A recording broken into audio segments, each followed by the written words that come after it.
All right. I think let's do one thing before we start. I know it's late and everybody woke up early in the morning. So we've heard this line since yesterday. It's called Bhavishya Ahe Yuvakanse, which is future is now, right? So in Marathi we say Bhavishya Ahe Yuvakanse. So I'll say Bhavishya Ahe and everybody will say but with more energy, okay? So we'll do it 2 times, not more, I promise. Bhavishya Ahe! Bhavishya Ahe! Thank you so much and welcome everybody. I know everybody has welcomed you since morning. I'm the CEO of Lighthouse Communities Foundation. Really privileged to be having every single one of you from all parts of the world. I mean, you can see those beautiful flags up there. You've crossed 7 seas, mountains, deserts, and of course from all our friends from India. Just thank you for being here. So I'll just, basically the panel is about what's happening in the urban and rural livelihood space. So we'll just continue that dialogue that Pradeep sir and the earlier panel started. So I just have 3 things to share and then of course I'll hand over to my friend Anish here. So the first one is about, there's an India Skills report that gets published every year. So the recent report basically said that employability rate of India's youth is 47.3%. What does that mean? 55% of the graduates are entering the workforce not actually ready for the industry. We all know that companies like Infosys, TCS, and many others, manufacturing companies, have actually set up their own training institutes, right? So even people coming out of engineering colleges need additional skilling, training, preparation before they actually enter the workforce, right? So just keep that in mind, number 1. Number 2, 1 out of 3 young people, particularly young women, are not in education, not in employment, not in training. Women labor participation for LFPR, the labor force participation rate, is actually, as per the latest NSSO, is under 30%. Right? And as quoted by Ajay Shah, who's one of our economist friends, India's LFPR for women is actually behind that of Saudi Arabia's. Right? So that's the second point. The third that I want to leave you with is this whole, real gap between the demand of the market that, the industry keeps talking about, but also on the other hand, the aspiration of young people like Purva and Chaitanya and Kshitij and everybody that you've met. I'm sure I'm talking about the global youth here as well, right? What does that mean? So we were talking to some people yesterday and they said the country needs 4.3 million nurses to meet the healthcare demands of just India over the next 5 years, 5 to 10 years apparently. Whether the young people are excited about joining the healthcare force or not, that nobody is talking about, right? Another day I was with Ganesh speaking to a bunch of IIT alumni who were all sitting in America and running this large institution, around, again, skilling, livelihoods, education, etc. They said we need more than 1 million people who can just repair lifts, right? And now whether the young people want to repair lifts and are excited about that, we don't know. Manufacturing sector, is it glamorous enough for young people? We don't know. So we really need to talk about some of those things. During the course of this panel, we'll of course share what we do at Lighthouse Communities Foundation to tackle some of these challenges. But with that, I hand over to Anish, who of course is here from TRI, Transform Rural India. Welcome, Anish. And over to you. Thank you so much. And good afternoon. It's a real privilege to be here. And thank you so much, GOYN, Jamie, Alice, Anu, the Lighthouse, such a fabulous 2 days of hospitality and the week to go. Thank you so much. This has been like a soul food, extremely enthusing, energizing, and as you say, I don't have the privilege of Pradeep of reducing the age, but just these days here reduces your age. We are on the wrong side of 50, but that's okay. And no one to reduce the average age, that also is okay. But why are we doing this conversation now? And how it is relevant to the communities across the globe who have come from far and near. So one thought when Anu and team asked me to look at the session, he said, this is what, some of us would know. This is 777. And that is the 47. I'll explain to you what these 4 sevens are. India is roughly 7% of the global population, 7th largest country. 7% of the global output comes from India. And it is growing at 7%. So together these make it a very interesting point in India's economic journey today. And as it embarks on the next India at 100, 2047, there are many tailwinds, there are headwinds also. But what we'll do today in this panel is we'll attempt to stitch our experience here to make a coherent case for what we can do in the other GOYN communities outside of India. So the effort here would be connect the disconnected sort of themes and strains to bring about a narrative. Some of the discussions on opportunities did happen in the earlier panel, whether you talk of green, circular, games, or the internships. These are all connected with the new opportunity that beckons us. And you gave a lot of numbers, and they are telling in many ways. There was an earlier report of ILO, which the government has disputed. But it says 83% of the unemployed workforce is young in India. And that's 83%. The share of the educated young is 65.7%. 65.7%. So these numbers are staggering by itself.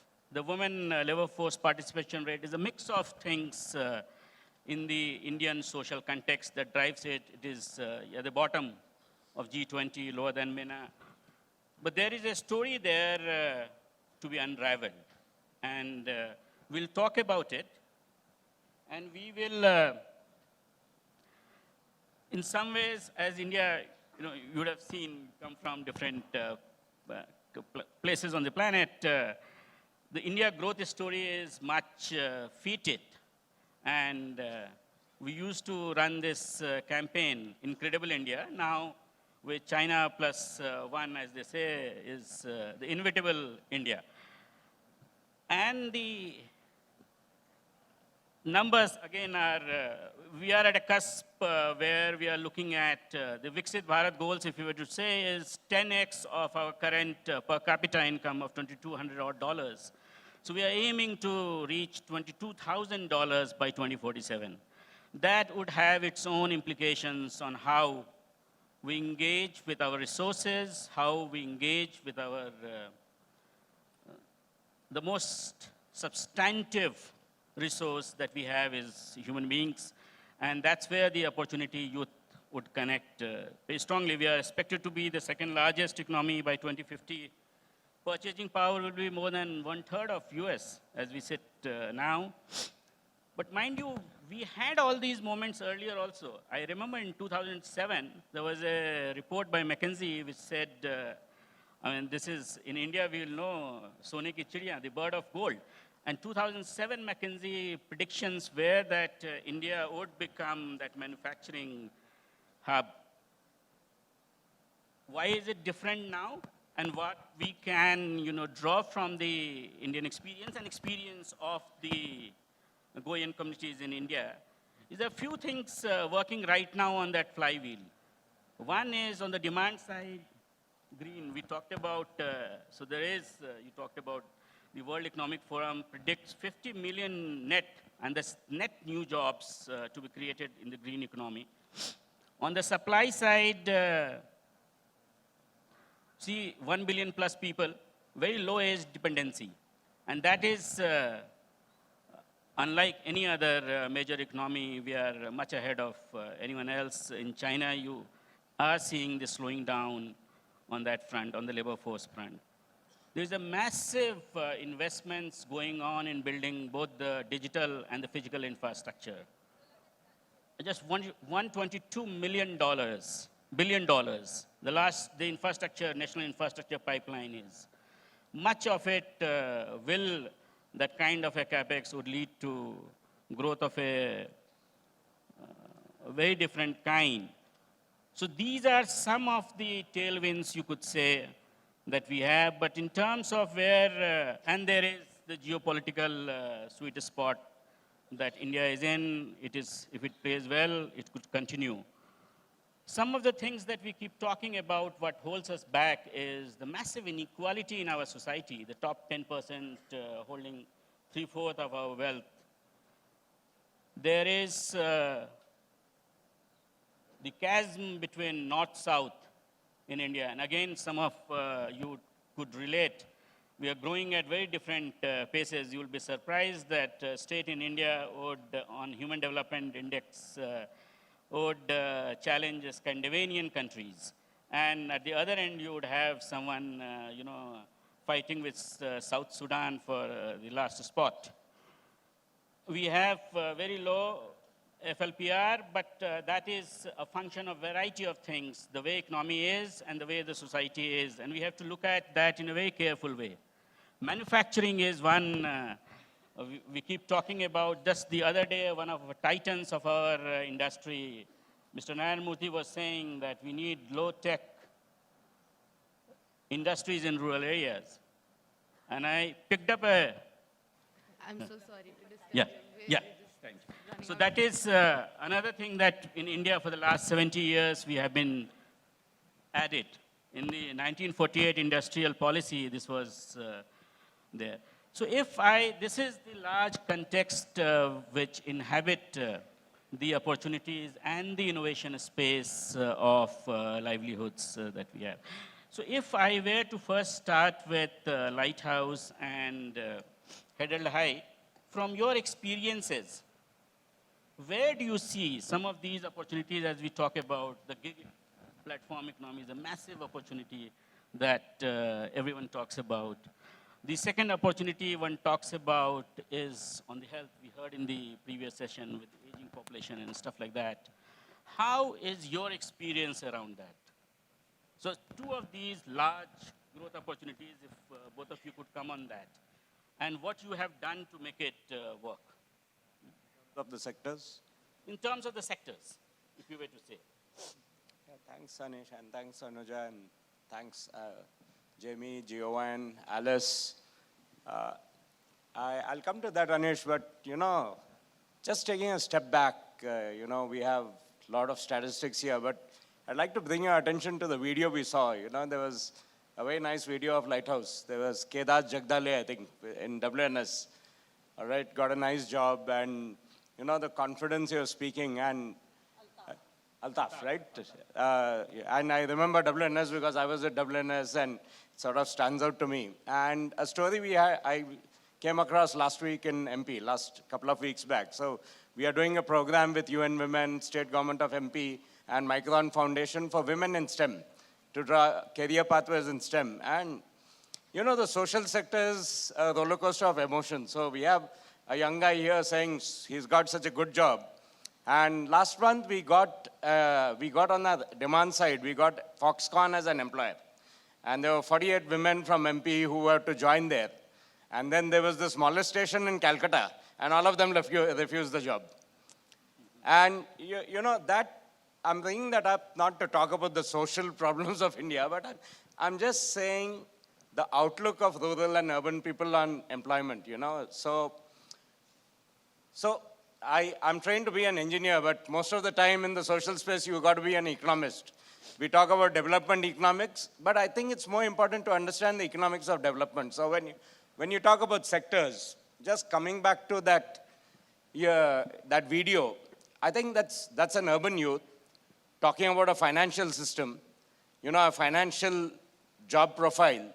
That's very easy for urban because they navigate complex systems socio-emotionally. It's very easy, it's second nature to them. When you go to the rural space, you need to look at demand side, which are task and community oriented. So just bringing out that nuance, I think, we have that, with no comment here, but we have lies, damn lies, and then we have statistics.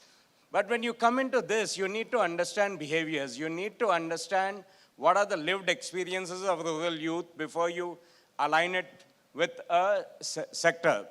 So I think there's a couple of truisms we have when we look at sectors, when we look at jobs.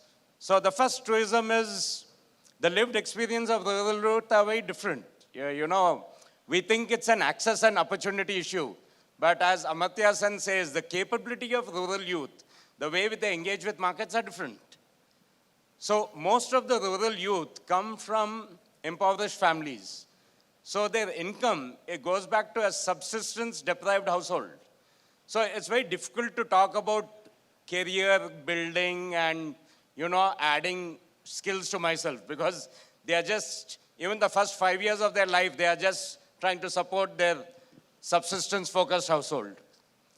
Number two, there's a very layered demographic in rural. You have out of school rural, and then you have rural youth in education, in the formal education system.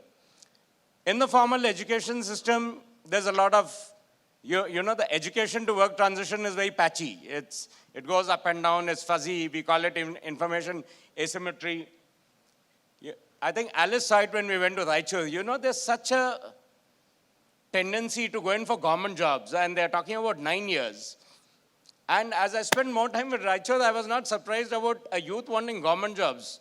What was even more surprising is the parent of the youth is waiting for a long gestation period before the child gets a job, which in some ways is more than 9 years. So you need to address other sides of the employment conundrum.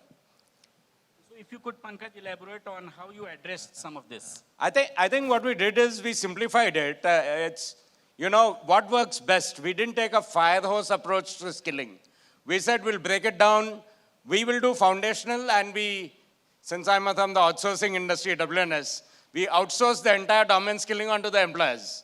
And we have employers like, say, an Indian Hotels or a Tata Trent in the retail space, which sort of absorbs the domain skills, you know, and they give us that gestation period of 6 months, 9 months before people settle down. So we worked on foundational skills. Number two, what we did is, as I said, firehouse doesn't work. You just need to take part of the problem, maybe 50%, maybe 20%. But when you're dealing with rural youth, I sort of think, unless it's a task-based sector, we stay away from the domain and work on employability, the foundational part. So if I can build from your experience, and you have looked at agency building in a very central way, so you could describe that how? Yeah. I think in this room, there's just example of agency all around, wherever you see. And, you know, from the Honorable Commissioner to everybody spoke about that. You know, in very simple terms, the way we see it is that how do we enable the young person to make informed life choices? I mean, that's to me is about agency. Because like I said, you know, my third point was about this gap between demand and aspiration. Who is talking to the young people that what do they want to do? Do they know what do they want to do? Is somebody talking to them about their dreams and what they want to do in the long term, right? I mean, there's, you saw, of course, everybody, thanks to, you know, for your connections to the film. Of course, you saw a couple of examples there, but we have 40,000 plus such examples where we have done precisely this work. And that's the starting point, right? The second is we have actually two of our really esteemed donors here. There's, of course, Abhinav here from MSDF and Saurabh from JPMC. With them, we started working on the whole demand side, right? Without employer advocacy, if we just send young people for interviews, it's not going to work. Believe me or not, in our work, there's daily failure much more than the success that you see. Today, we're celebrating the success, but every day we fail 10 times. We make 20 attempts and 2 of them succeed. So thanks to them, I mean, for example, with JP Morgan, we're particularly working with the logistics sector. We went around, we actually are working with more than 10 employers to say that what is it that you need? What are the skill needs for your organization? How do we build aspiration in the young people? Right from, for example, taking young people to simply the office of DTDC, right? That's it. That's all we need to do. Make them, bring the HR people to the lighthouses. Now we have, I mean, you saw how many beautiful spaces that we have in Pune. just bringing the employers to our spaces and not just, making them meet in formal interview settings. So We talked about foundational, we talked about agency, and we talked about employer advocacy. yeah, What else you would say would work to connect with the yeah, and What else you would say would connect with the larger economy? And now you keep reading about 2050, one is talking about gig economy, and our chief economic advisor always talks about that, creating a massive set of jobs. So where do you see these connections happening?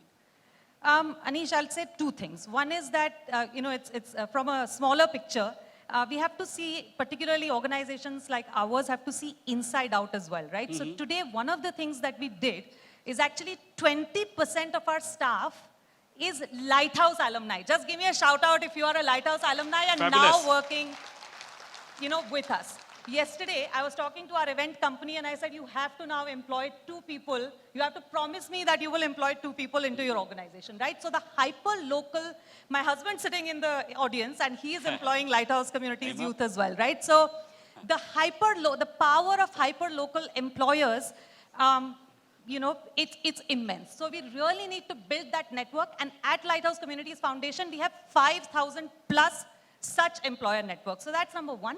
Number 2 is about the retention, not just getting people into the young people into the workforce, but also being with them long term. So today, our retention rate for the Lighthouse alumni is about 70%, which means 70% stay in the workforce. And basically, they keep dealing with the barriers, right? It is a lot of barriers. So those are the 2 things. Fabulous. Hyper-local and retention. I just wanted time. I'm really, I wanted to check. I'm really what time we sorry. have? How much time is this? We're 20 minutes into the conversation. We are already running late, so I So would how much just time we should budget? we 5 can give minutes? 5 minutes. No, 5 minutes. end time, if you were to now say that's 12:45, is that okay? Yeah. 12:45. Thanks. That makes it. So if I were to come, now these are some of the things that seem to be working on ground. And if I were to come to you, Abhinav, now you have looked at this space from a very different vantage position. And in India now we are talking about a very massive rural-urban continuum and the mobility. So today actually, Anna, if you were to go and talk to the people in the habitation settlement, they don't talk of the binary in rural and urban. How do you look at, when we look at opportunity youth connecting to opportunities, the rural-urban continuum, and what in your mind seems to be working at that continuum point? Sure. First of all, congratulations to the GOYN community and Lighthouse Communities Foundation for the wonderful gathering. And it's been a pleasure to be associated with Lighthouse Community Foundations for the past 3 years. And I have just learned on this journey. Now, coming to Anish's question, on the rural-urban continuum, no matter which way you slice or dice the data, the opportunity exists. The opportunity exists on both sides, which is India growing at a significant pace, which is much higher than the West, so as to say. And on the other side, India having the right set of demographics to be able to cater to that growth. Now, in order to cater to that growth, I would really split it into three parts. First is the entire job space. I will not call it livelihood space because I will split it into 3 parts. The first part is the job space where you need a lot of employees to be employed in the jobs that will get created in the country. The second part is really who will create these jobs. Those are the entrepreneurs that we've been talking about. There will be a handful of entrepreneurs in the country which will create jobs for the millions, and they can be on the manufacturing side, software as a service is coming up. There are multiple sectors that are coming up in the country, and there is enough opportunity even for the entrepreneurs. The third space, which has not really been talked about so much in the country and is flourishing, which Anish has been referring to, is the gig or the self-employment space. It is a bit different from the entrepreneurs in the sense that the gigging or the self-employment space does not employ others, but it is creating jobs for oneself rather than creating jobs for others. And that's the differentiation that I would bring about between the second and the third. The second and the third require different kinds of solution. The first, I think, is where GOYN as well as Lighthouse Community Foundation has the maximum strength. There are strengths in the second and the third phase as well, but let me focus on first for a minute because there is limited time available. Anuja has spoken about the demand-supply gap Anuja has spoken about youth's opportunities and the availability of the youth and the access to opportunities. Really, what is holding them back? What is holding them back is actually the information gap that exists. It's actually the skill gap that exists. What do employers want is very different from what do youth aspire to be, specifically in the communities that Lighthouse Communities Foundation work with. And why is that existing today? That is existing today only because of access, only because of access to information is lacking. Lighthouse Community Foundation works on a very beautiful foundation course. I'm sure all of you are aware about it. But for those of you who are not aware about it, I would urge you strongly to visit one of the Lighthouse centers once the convention is over and experience for yourself what the foundation course actually delivers. With that foundation course and with that confidence in the youth, they're able to come up and speak to anyone, any of the employers out there. That coupled with the fact that what opportunities exist, what are the demand that the employers are bringing to the table is really what can solve for the conundrum on the first part of the picture. What I would urge more of the community to do is get more employers into the picture. We've been working on multiple such projects, whether it is with National Skill Development Corporation, whether it is with Lighthouse Community Foundation. What is lacking across all projects is engagement with the employers. In Lighthouse Community Foundation, a lot of effort is being made on engagement with the employers, whether it is through the industry bodies, whether it is through direct association with the employer. But I would say it is still 5% of what the opportunity exists. Employers coming into the skilling space, employers talking about what kind of skills are needed will really solve the problem of reskilling and upskilling that the employers are doing today at their premises. Why does an Infosys, why does a TCS, why does any of the IT service providers, why does any of the BFSI insurance players need to reskill players that they reskill the youth that they are hiring either from the colleges, either from the ITIs, or from any of the vocational centers that exist in the country today? Why can't the vocational centers be the place where they skill? And that's where you need the right employer participation into design of these skilling programs, and not just to say that we'll come and hire from you. It is increasing, but there is a lot of opportunity that exists over there. This is fabulous, and this is many places, both in India and globally. And there, the rural-urban continuum plays at a very different level in other countries. But the point that you make about getting an employer in the room right at the starting point itself is a very critical point. And if I were to come to you, yeah. Oh, sorry. Sorry. Vikas, you see, the GOYN communities are very strongly anchored, and as Jamie was putting it, in the place. This is something at Rainmatter, the place matters. And in many ways, Rainmatter very strongly is anchored around that. How do you see that playing out in context of opportunity youth connecting to opportunities? Thanks, Anish, for the question. And before I start, and before the timer starts, just two disclaimers. First disclaimer is I might use some examples with the here and now examples. It doesn't mean that we're targeting anyone or being judgmental on anything. Second one, we've been confusing too much between age and youth. Age is a number, and youth is a state of mind and heart, and the energy it generates. So everybody in the room are youth, right? And the last disclaimer, when I sit in the audience and hear a panel, the panel takes all the time and gives no time for the questions. So I promise to all of you, I would love to discuss if you have any questions beyond this panel and learn from all of you, right?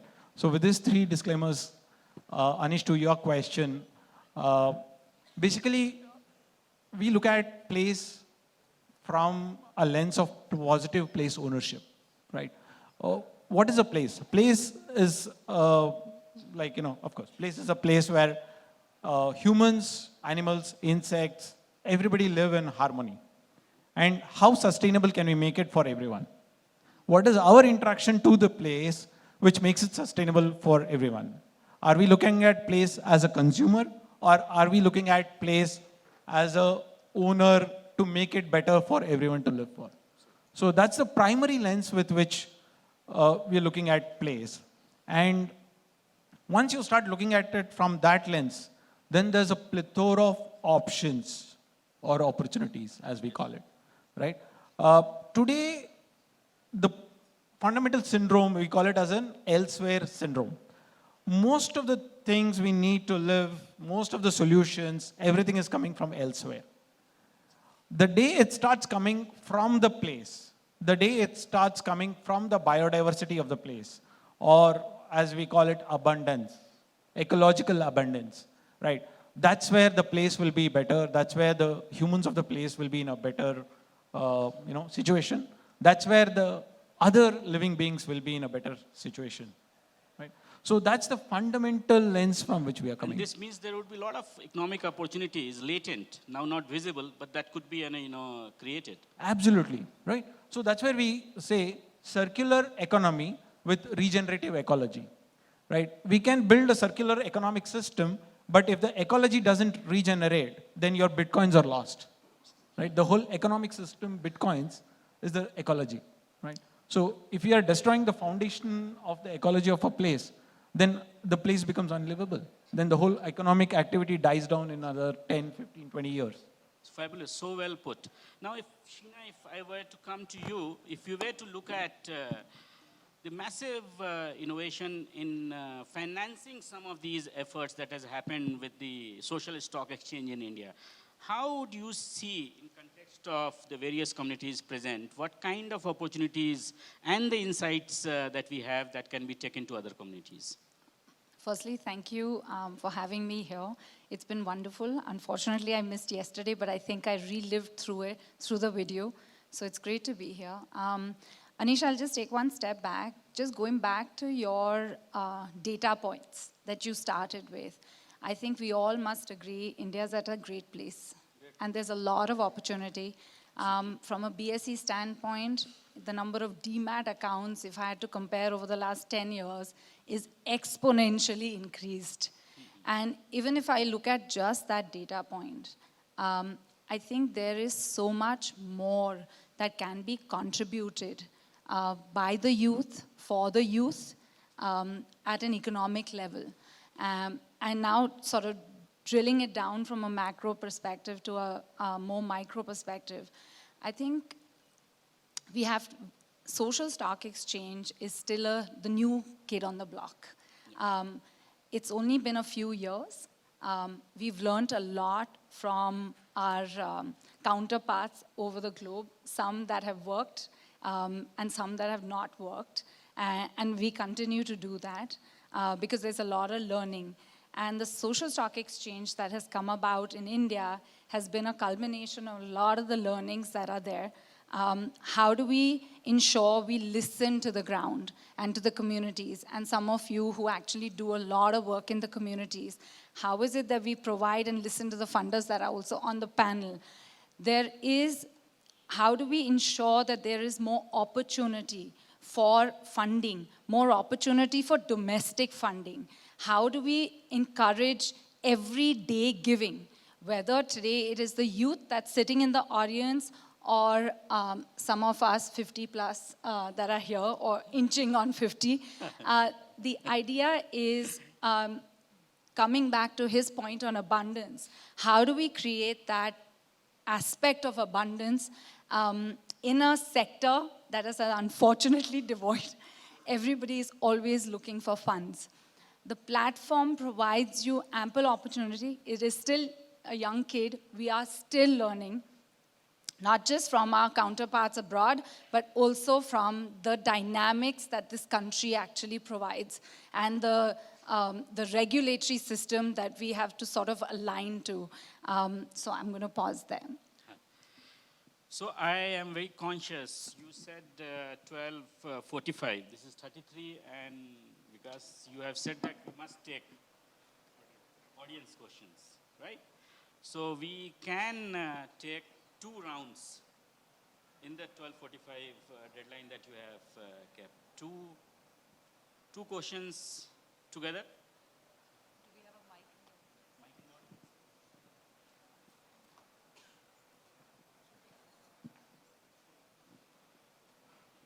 So Anish, while the mic gets passed, I just wanted to add, you asked me, how do we create these opportunities, right? Fundamentally, we are looking at 2 foundational principles. One is the decentralized production systems. which are aligned to the place for the place, right? And the production system being aligned to the local biodiversity rather than the extractive processes and use of different kind of materials which are, non-regenerative, right? So, Very well placed. And that's a opportunity, abundance opportunity. yeah. Hi, my name is Vikas. I am from Dapodi Lighthouse Center. And my question is to Abhinav that we have, discussed and you mentioned all the thing about technology. And now, today, technology is flourishing with AI, machines and everything. So next to that, we are bringing students, we are reaching to the youth, and then we're developing them and we're placing them to the job.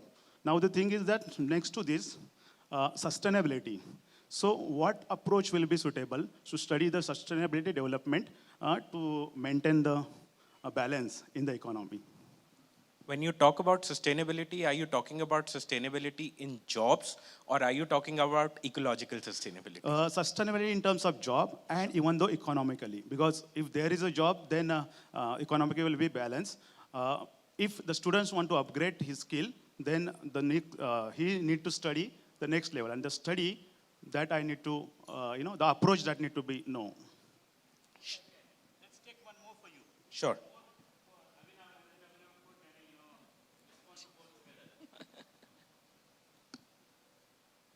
Okay. Till the time someone else thinks of a question, I'll go ahead and answer that. In terms of sustainability in job, I think youth till a certain time need a bit of a hand-holding. That hand-holding support, and we've seen this across organizations. This is because of what someone else on the panel mentioned, what Pankaj mentioned about the exposure in the rural space. So the exposure in the rural and the urban economies are very different. And if I drill down within urban also, the exposure across different SEC classes is very, very different. And that's the reason you need a lot of hand-holding even when the youth is in a job. I'll give you a very small example. There are enough youth examples that I've come across where youth leave the job on the second day of the job just because the manager has said something to them which was not in line with what they were expecting. For example, a barista, Starbucks barista, the coffee was not made well, got a beating down from the manager, and the next day does not show up on the job. That is not a reason to not show up on the job. That is a reason to learn from the manager, to learn from others on the job on what is going wrong and fix your problems.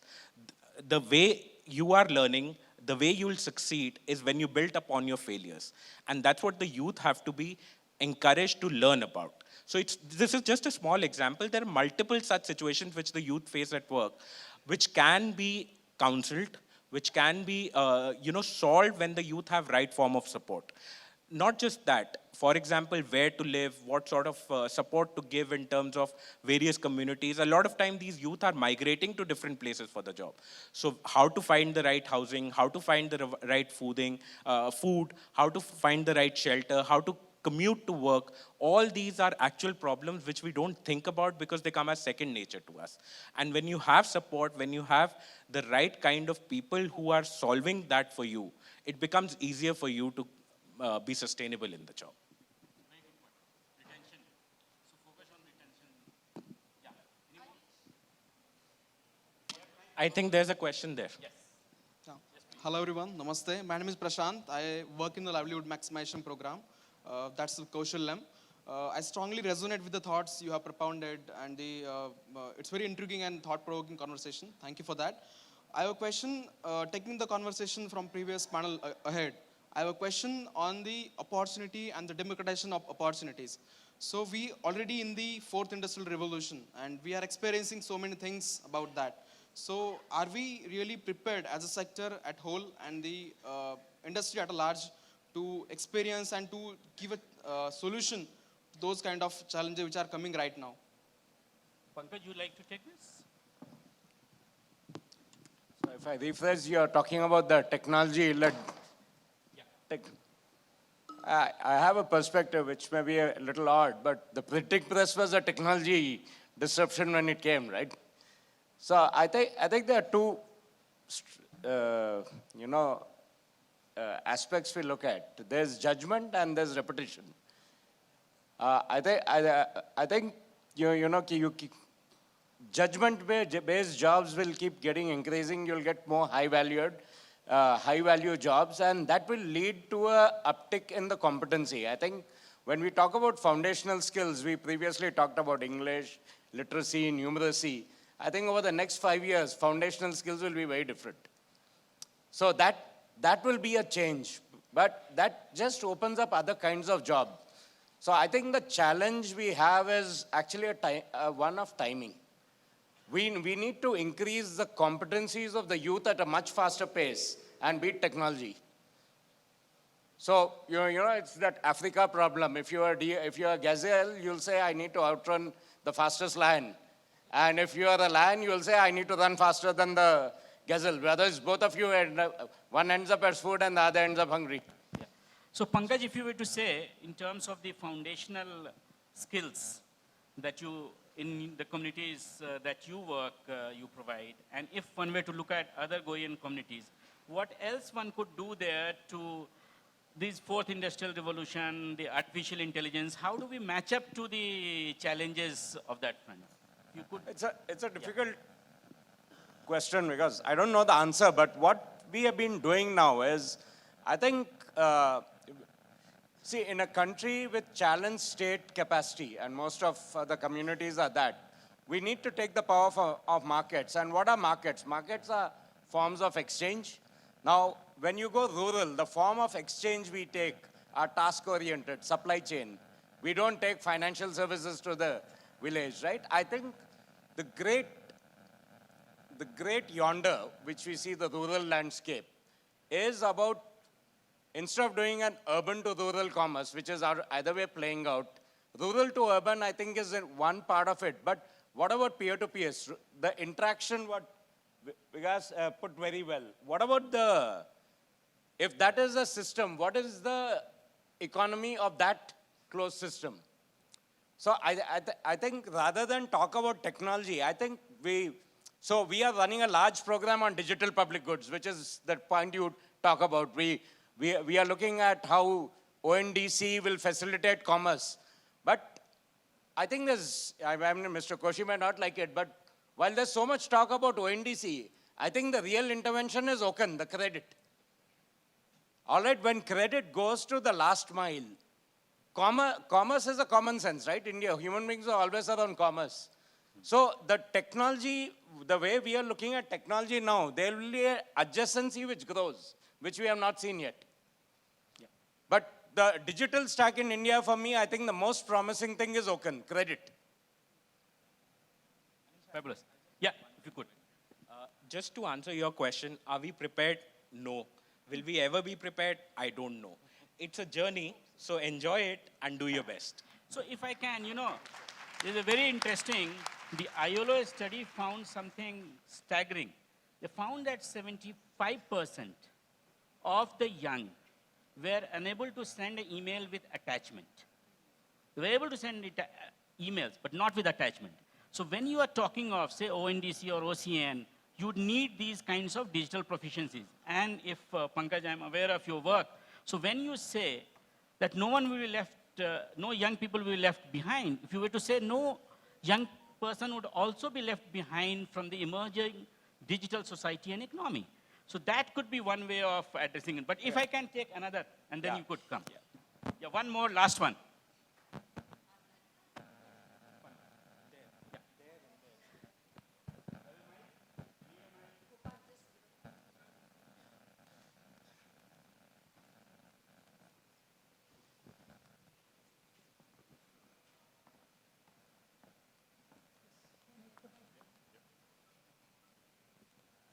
Hello.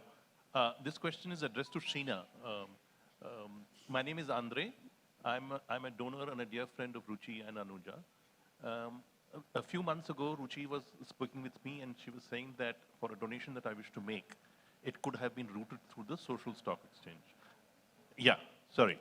And then, you know, we finally said that the modalities were not clear, etc. And therefore, I donated directly to Lighthouse. Could you just explain to me what would be the advantages to anyone in the system if the donation, let's say, which I want to target to Lighthouse, for example, comes through the social stock exchange, And how does this entire thing work? And were the problems that existed a few months ago now sorted out? And if in the future I want to donate, can I donate through the social stock exchange? And what advantages does it confer to anyone who's involved in the system? I wish I had more than 2 minutes to answer your question, but a lot of the modalities have been eased out. The social stock exchange, effective May, has also a tax benefit for the not-for-profits. For now, the process has, like I said, it's a new baby. We're trying to ensure that the legalities, regulatories, the due diligence, at the end of the day, it's still a stock exchange. We need to ensure that there is, if you are a not-for-profit that is coming on the stock exchange, there is some level of accountability, transparency, and credibility that you are there on that platform, which brings in the reporting and the governance structures that it requires. However, because we have so many committees that are looking into it to ensure that there is no gap between the exchange mechanism and what the not-for-profit can provide, we have actually changed and simplified a lot of it. So the process so far, yes, it's still work in progress, but it has made a lot of difference. There are many more organizations today. There's between the two stock exchanges, the platform by itself has 100 plus registered organizations. We have 10 listed entities that have raised to the tune of 22 crores today. And we see that it will enhance on an ongoing basis. But I think two other points that I'd like to make is, from a donor perspective, I think the seamlessness of donation, because it's a technology platform, you could be on a Zerodha and contribute to a listed not-for-profit, but the entity has to be listed to be able to get access to the funds. Yeah. So the tax benefit that you spoke about is ATG. To Lighthouse, is it? When I donate through the stock exchange, they get To the donor. ATG is for the donor. But I get ATG even if I donate Yes, directly you to do. Lighthouse. But earlier, social stock exchange did not have that. Effective May, it does now. So what is the advantage to the donor to donate via the social stock exchange? Yeah. Yes.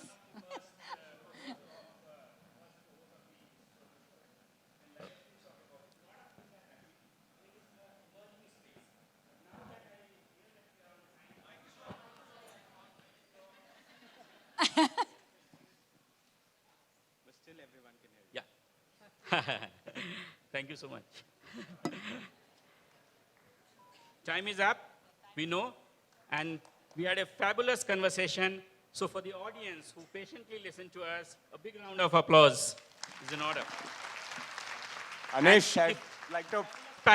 For the fabulous panel that we have, who share generously their insights, and I'm sure all the communities across the GOYN would benefit from this conversation, and more can continue post this session over tea, coffee, lunch.